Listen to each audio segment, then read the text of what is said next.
It was supposed to be a day of reconnection, a simple, peaceful hike in the Cascade Mountains to escape the noise of everyday life. But by the time the Miller family set out on their adventure, they had no idea that this would be the last time they would ever be together. The early morning sun cast long shadows across the dense forest as John Miller pulled his silver sedan into the parking lot at the trailhead.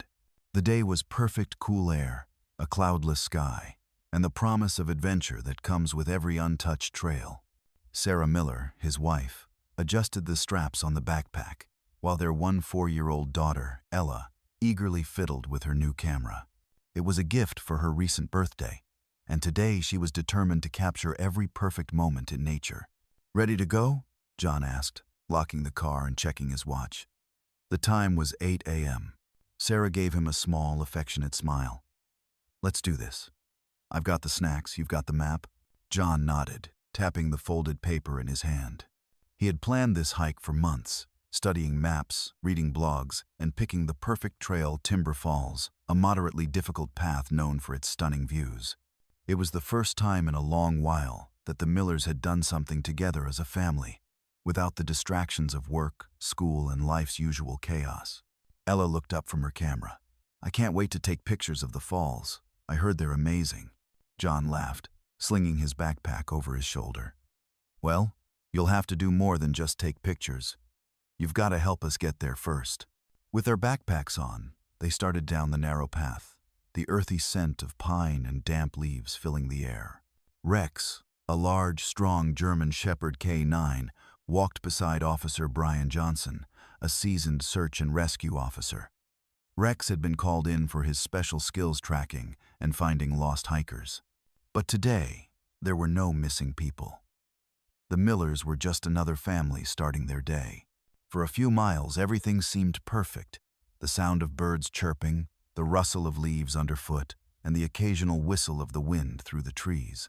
Ella's camera clicked continuously, capturing the beauty of the forest, her parents laughing in the distance. It was everything. They needed a simple moment of peace in a world that rarely stopped. But as they made their way deeper into the woods, something shifted. A heaviness hung in the air, though no one could put their finger on it. The wind started to pick up, the temperature dropping slightly. Still, they pressed on. Then, at 8:22 a.m., something happened. The Millers disappeared from sight. One moment they were visible from the trailhead cameras, smiling and talking. The next, they were gone, no trace, no sign, just an empty path.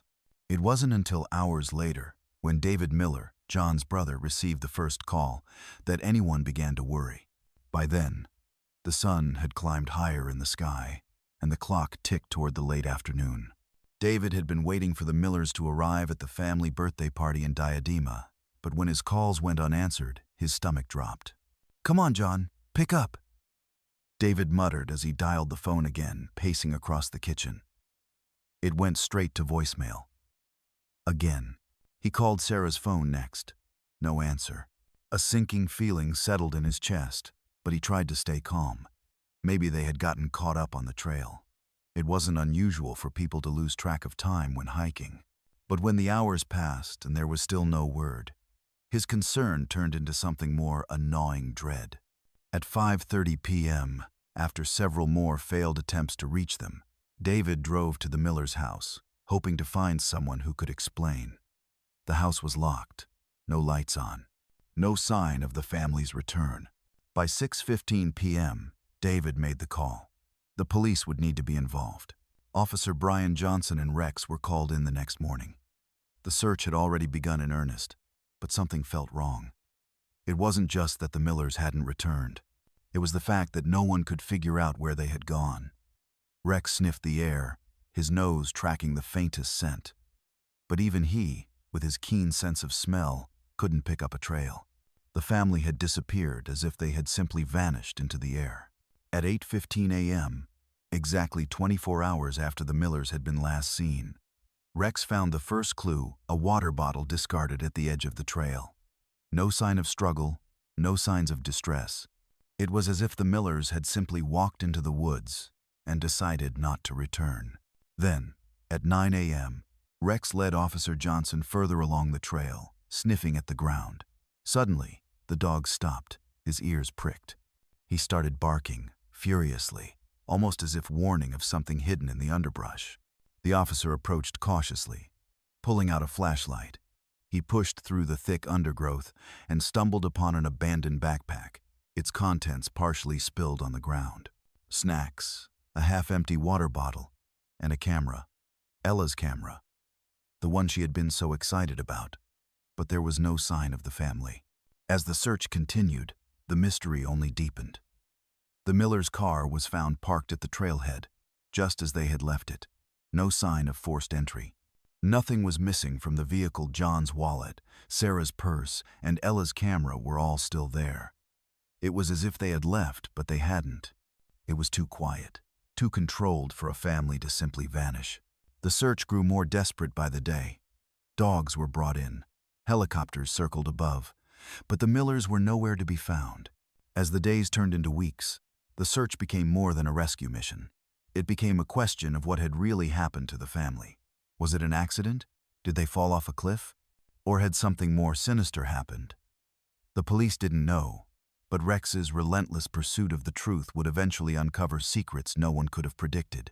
In the end, the Miller family's disappearance would not only be one of the biggest mysteries of the region, but also a story that would reveal the dark side of a seemingly perfect family, with Rex at the heart of it all. The early hours of the morning on March 30th, 2009, were filled with a quiet, creeping anxiety. For David Miller, the brother of John, the waiting had become unbearable. His worry had deepened into something darker as the minutes stretched into hours without any news from the police or his family. The Millers had gone on a simple hike, nothing too risky, just a family day away from their busy lives. It didn't make sense. By 7:30 a.m., David had already made multiple calls to the police, asking for any updates, but there had been none. They still hadn't found any trace of his brother, his sister-in-law, or his niece. The trail was vast, and the area they had hiked was rugged, but the lack of any communication had David feeling more and more like something was terribly wrong. David drove to the entrance of the Timber Falls Trail, where a small crowd of volunteers had gathered. The air was crisp and cool, the kind of morning that should have felt fresh and invigorating, but instead, it was thick with tension. People were moving around, preparing for the search, but no one had any answers yet. At the parking lot, Officer Brian Johnson and his K-9 partner Rex were already there, ready to lead the search. Rex was a large, powerful German shepherd, with the focus and drive of a dog born to track. He was Officer Johnson's trusted partner, and together, they had worked countless cases. But today was different. Today, they were searching for a family that had simply vanished. "Any new leads?" David asked, stepping up to Officer Johnson. Brian glanced up, his eyes narrowed in concentration. "Nothing yet. We'll start where they were last seen. Rex and I will take the lead." Rex barked once, the sound sharp and urgent, as if understanding the gravity of the situation. The K-9 unit was called in for a reason. Rex's nose was unmatched in tracking, and if anyone could find the Millers, it would be him. The team prepared to head into the dense forest, and within minutes, they were off, moving steadily along the trail, past the sign marking the start of the hike. The search had been methodical at first. Officers combed the main trail, carefully examining every inch of the path where the Millers had walked. Rex sniffed the ground, moving with an intensity that made it clear he wasn't going to stop until he found something. For several hours, the search seemed fruitless, but then, at around noon, things started to change. Rex suddenly stopped, his body tense, and his nose dropped to the ground. He began to pull on the leash, his tail flicking back and forth like a metronome. Brian Johnson tightened his grip on the leash and called out to the officers following them. "Stay sharp, everyone. Rex is on something." The K-9 unit followed the scent trail further up the path, moving through the thick underbrush and dense trees. The team split up to cover more ground, and it wasn't long before Rex's barking echoed through the woods. It wasn't just any bark. It was urgent, frantic, almost as if the dog was trying to alert them to something important. The officers quickly converged on the spot, and that's when they found it: John Miller's backpack, discarded near a small clearing, half hidden under a thick blanket of leaves. The contents had spilled out snacks, a water bottle, a small first aid kit, but there was no sign of John or his family. The scene was eerily calm, as though they had been interrupted while on their hike. Brian crouched down, inspecting the area. "This is strange," he muttered. "No signs of struggle, no footprints leaving the area. It's like they just disappeared." But Rex wasn't done. The dog's eyes flicked back to the trail, and without hesitation, he bolted forward, leading the team deeper into the woods.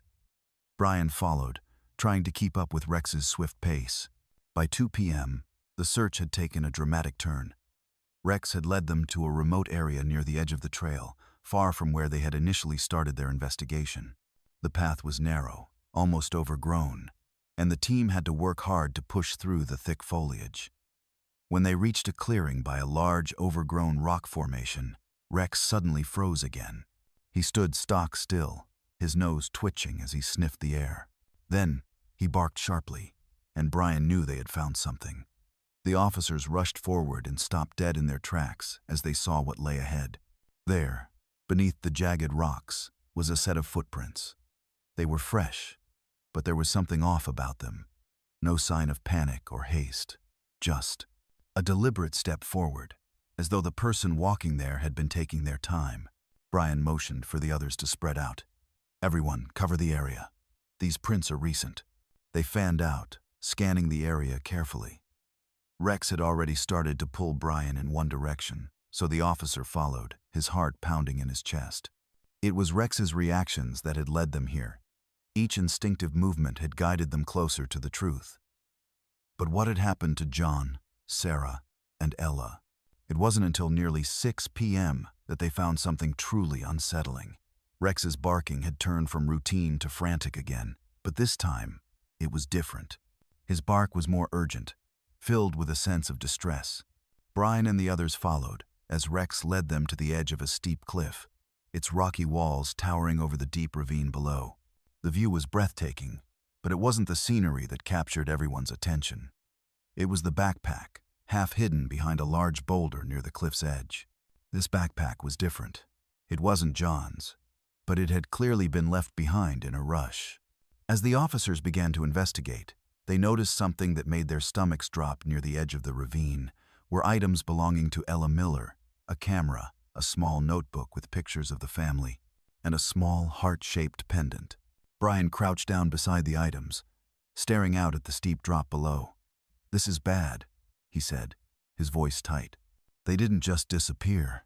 They were here, and I think we're about to uncover something we didn't want to find." As the team continued their search, it became clear that this was no simple accident. The pieces were slowly starting to fall into place, but the questions only deepened. Why had they left the main trail? Had something happened on that isolated part of the path? And where was John Miller? By the time the sun set on that second day of the search, one thing was clear. This was no ordinary disappearance. Someone knew more, and Rex was leading them straight to the heart of a mystery that would shake the community to its core. It had been 2 long days since the search began, and the weight of uncertainty hung heavily over the Miller family's disappearance. Officers, volunteers, and even K-9 teams had combed through miles of the dense Cascade Mountain Trail, but there was still no sign of John, Sarah, or Ella Miller. The clues were few, and the further they ventured into the rugged terrain, the more the mystery deepened. By the 3rd day, frustration began to set in. The search had become more than just a hunt for missing hikers. It had evolved into something darker, something far more troubling than anyone had anticipated. Officer Brian Johnson and his trusted K-9 partner Rex had followed every lead, but they were still coming up empty. Until, that is, Rex's behavior changed. The dog, who had been solid and methodical in his search, suddenly began to act erratically, his tail wagging, his ears raised, and his bark more insistent than ever. Brian didn't hesitate. He tightened his grip on the leash and followed Rex as the dog tugged him toward a thicket of trees and underbrush. "What have you got, boy?" he murmured, his voice tight with anticipation. Rex darted forward, eager, and led Brian to an area far from the main trail, an area that hadn't been thoroughly checked yet. The sun was just beginning to dip behind the mountain peaks, casting long shadows on the uneven ground. As the team approached the location, they noticed a distinct shift in the air. There was an unsettling quiet, as if the woods themselves were holding their breath. Then Rex stopped, frozen in his tracks. The hairs on the back of Brian's neck stood up as he slowly surveyed the area. He could hear the soft rustling of leaves and the wind whistling through the trees, but that was all. The dense forest around them felt too still, too silent. "Stay alert," Brian ordered the team, his voice low. As he knelt down to inspect the area, his eyes caught something that made his stomach churn. Just ahead of him, partially covered by branches and moss, was a blue hiking backpack, and it didn't belong to any of the Millers. Brian's heart raced. He waved over his team, signaling them to come closer. Rex began to bark again, his voice sharp, as though he was trying to communicate something that was beyond their understanding. "Let's check it," said Officer Lisa Green, a fellow officer and search team member. She crouched beside Brian, pulling the straps of the backpack carefully aside. The moment the bag was opened, a chill ran down Brian's spine. Inside the pack were several items, some snacks, a water bottle, and a notebook with a series of photographs. The photos were torn and crumpled, but Brian could make out the familiar faces of John, Sarah, and Ella Miller. His breath hitched. What was this bag doing here, so far off the main trail? And why was it abandoned? "This isn't right," Lisa murmured, her voice heavy with concern. "This shouldn't be here." Brian nodded, his gut twisting with unease. "No, it's not. But there's more to this." His eyes scanned the surrounding area. "We need to find out why this was left behind, and who left it." The next few hours were tense as the search continued. With night quickly approaching, the team worked in shifts to cover as much ground as possible. Rex led them through thick underbrush and narrow paths, his nose working overtime to follow any lingering scent. The police had been methodical in their approach, but now they were starting to feel like they were up against something far bigger than a typical missing persons case. Every step was filled with questions: what had happened to the Millers? Were they still out there? And if so, why hadn't they returned? At 9:30 p.m., after hours of scouring the area, the breakthrough came. The search team was working in the dim light of flashlights when Rex suddenly froze again, his ears perked. Brian's heart skipped a beat. Rex was always the first to find something, and the intensity in his stance made it clear that this wasn't another false alarm. "Stay close," Brian instructed as the team cautiously advanced. He watched Rex move toward the edge of a steep ravine, where the ground dropped sharply into the dark abyss below. The wind had picked up, and the trees creaked ominously in the distance. At the edge of the ravine, something caught Brian's eye, a small, crumpled photo caught in a tangle of brush. He crouched to pick it up, his breath caught in his throat as he recognized the image. It was a family portrait: John, Sarah, and Ella, smiling at the camera. But this was no ordinary family photo. The edges were frayed, and the back had scribbled notes in John's handwriting. But the most chilling part was the writing on the back. "Our last hike together." "Where are they?" Brian whispered, holding the photo up for the team to see. "Brian, this doesn't feel like a random accident," Lisa said, her voice tense. "Something's off." He nodded grimly, staring down into the ravine. The sense of dread grew with each passing minute. It was as if the entire forest had turned against them, guarding its dark secret. Just then, Rex's barking echoed through the trees, sharp and filled with urgency. Brian stood, his pulse quickening. The dog had found something again. They rushed toward Rex, who had stopped at the base of the ravine. The team looked down at the rocky terrain, their flashlights flickering on a disturbing sight. Two bodies, one was an adult female, the other a teenager. They were partially buried under a pile of rocks and debris, the telltale signs of falling from a great height evident on their broken limbs. Brian's throat went dry as he recognized them: Sarah and Ella Miller. "This is it. This is them," Lisa said softly, her hand on Brian's shoulder. But as Brian stared down at the bodies, something didn't sit right. Where was John Miller? He wasn't with them, and there was no sign of him anywhere near the ravine. As the team carefully examined the bodies, they could see that both Sarah and Ella had suffered significant trauma, not just from the fall, but from blunt force injuries. The wounds were clear and unmistakable. Someone had attacked them before they fell. "That's not an accident," Brian said, his voice cold.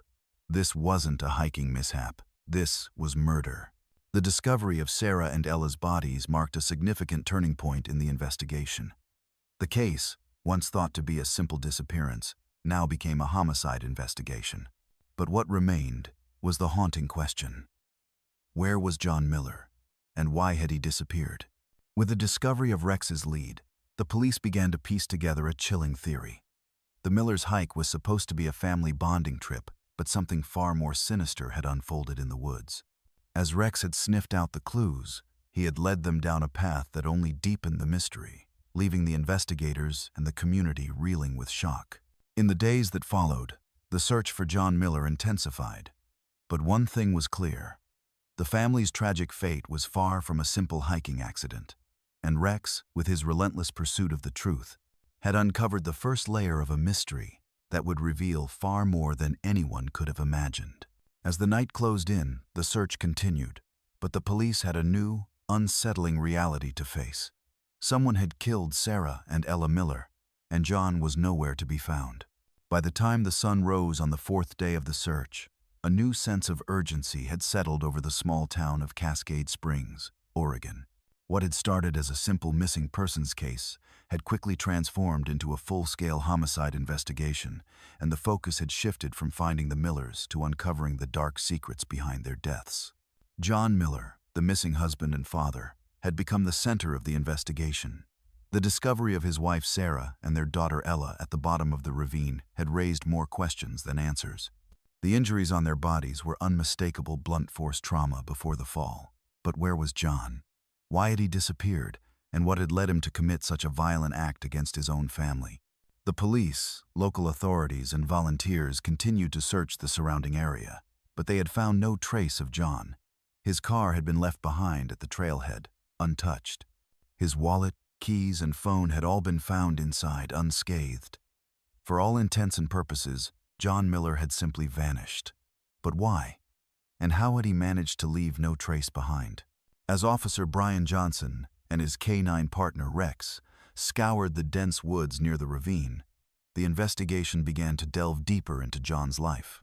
Brian had known this case would be different from the start, but now it was clear.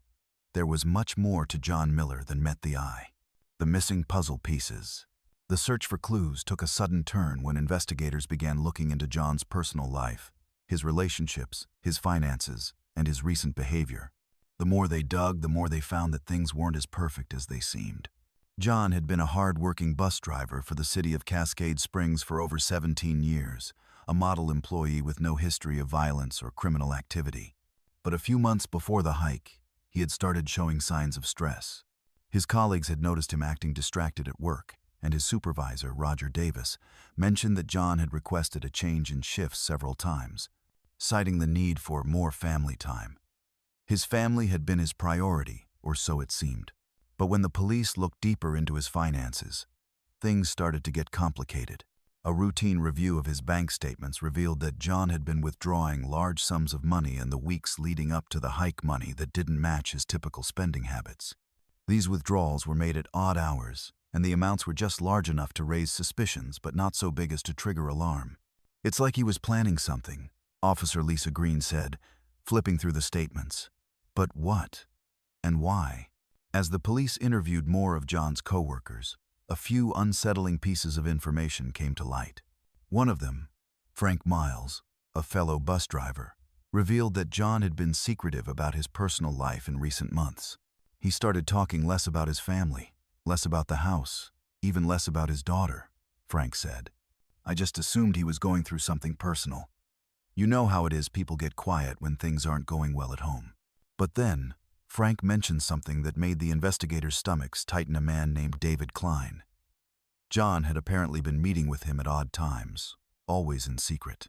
Frank didn't know much about David Klein, but he remembered seeing John and the man talking in the parking lot near the bus depot a few months before. The police immediately launched an investigation into David Klein. The man was a business consultant, but his name didn't show up in any official records tied to the Miller family. That was odd enough, but then they discovered something even more disturbing. David Klein had a criminal record. He had been involved in several financial fraud schemes, but his most recent arrest had been for possession of stolen goods items that seemed eerily similar to the types of equipment used in smuggling operations. Was it possible that John had become involved in something illegal, something that had spiraled out of control? Uncovering the secrets. The breakthrough came when Rex was brought in to search the woods around the trailhead again. By now, his keen nose had become essential to the investigation, and as the search intensified, the K9 team focused on areas near hidden caves that hadn't been checked before. Rex's instincts had led them to several key points, but now, as the dog tugged Brian through the trees, something about the area felt wrong. Rex barked, his voice low and growling, pulling Brian toward a large rock formation on the edge of the ravine, just outside the area where they had found Sarah and Ella's bodies. Brian's heart thumped in his chest as Rex's nose hovered near a pile of dirt and rocks. It seemed almost as though something had been buried here, and not too long ago. "Dig it up," Brian ordered, his voice tight with anticipation. The team began to carefully remove the rocks and debris, and after a few minutes of tense silence, they uncovered something that would change the course of the investigation forever. A second backpack, identical to the one they had found earlier. It was John Miller's. Inside the pack, they found something chilling, a single sheet of paper with a list of items written in John's handwriting. The list included survival gear, camping supplies, and other items that seemed out of place for a family hiking trip. There was one other item too, a small notebook with John's name written on the cover. When the officers opened the notebook, they found a detailed account of the family's trip, but it wasn't just a record of the hike. John had written about his plans. His words were unsettling. "Everything has to be perfect.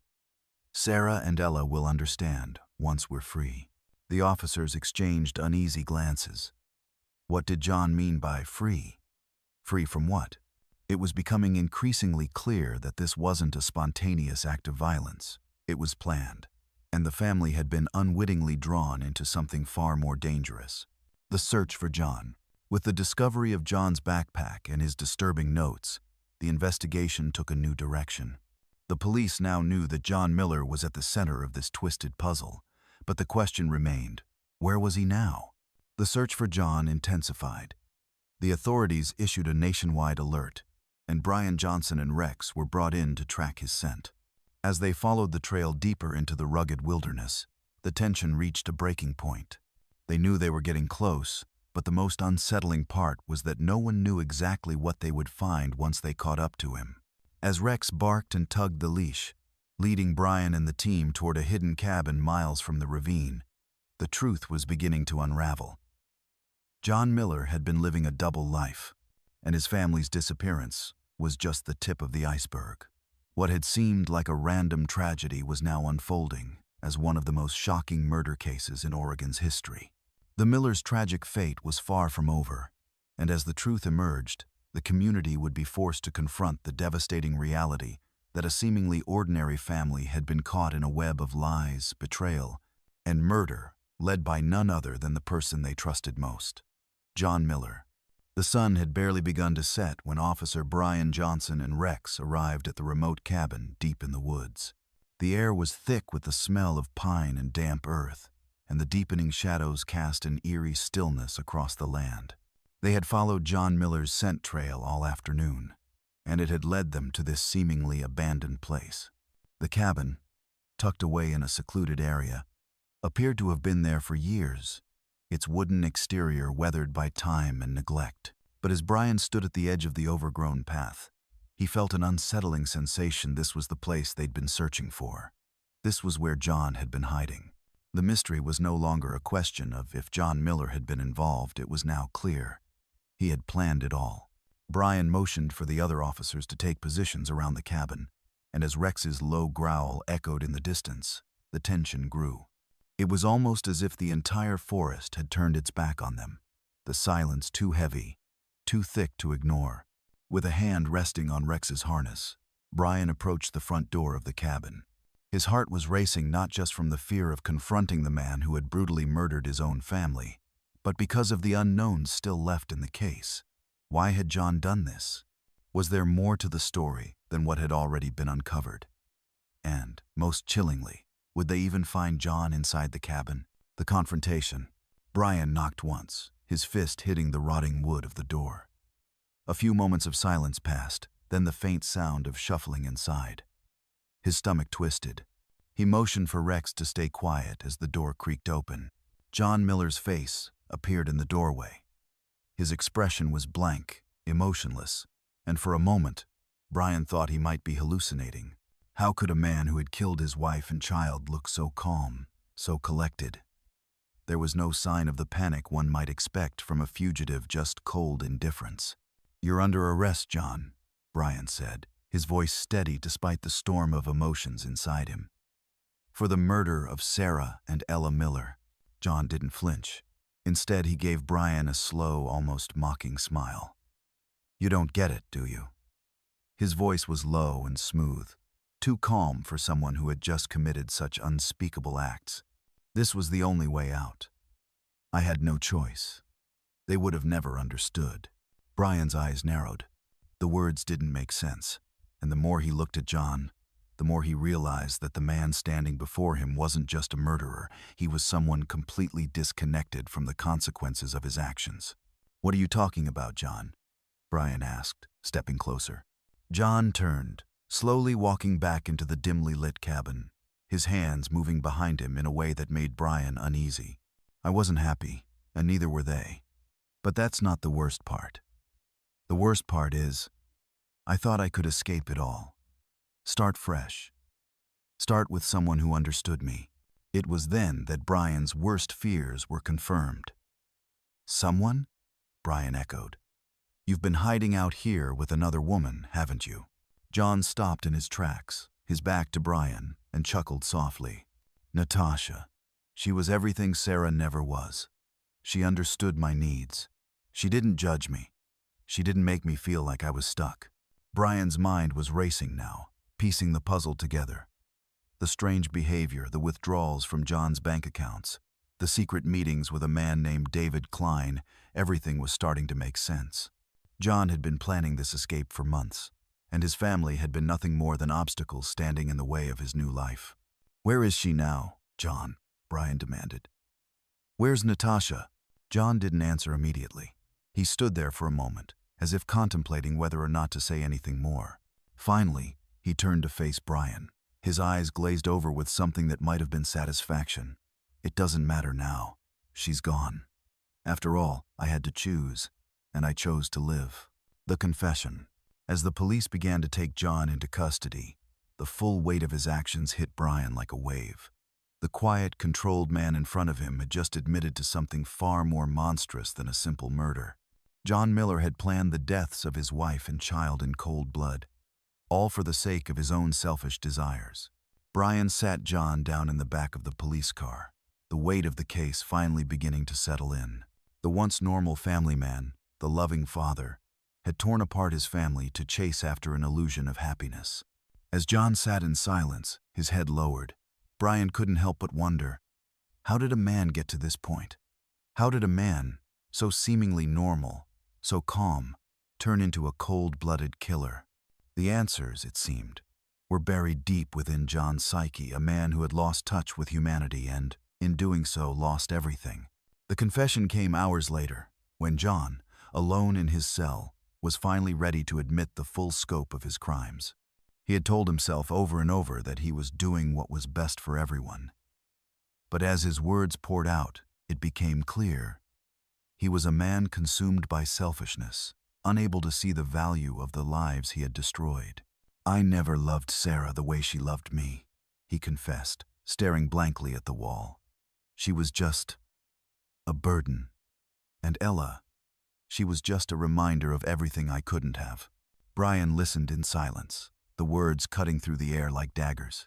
He couldn't understand it, and he didn't want to. But this was his job, this was his responsibility as a law enforcement officer.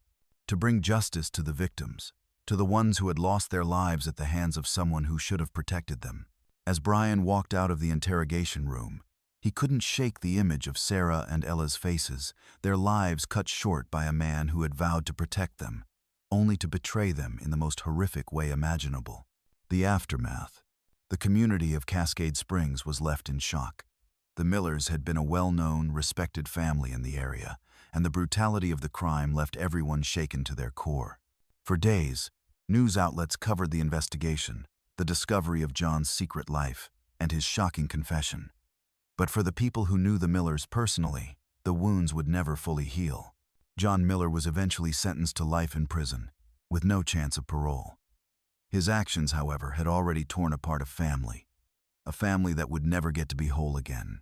As Brian sat at his desk, reviewing the final reports on the case, he reflected on everything that had happened. He had found answers, yes, but those answers had come at an unimaginable cost. Thank you for following the story of the Millers. This case is a painful reminder that sometimes the people closest to us can harbor dark secrets that we never see coming. What would you have done if you were in Brian's shoes? Do you think John Miller's actions could have been prevented? Share your thoughts in the comments below.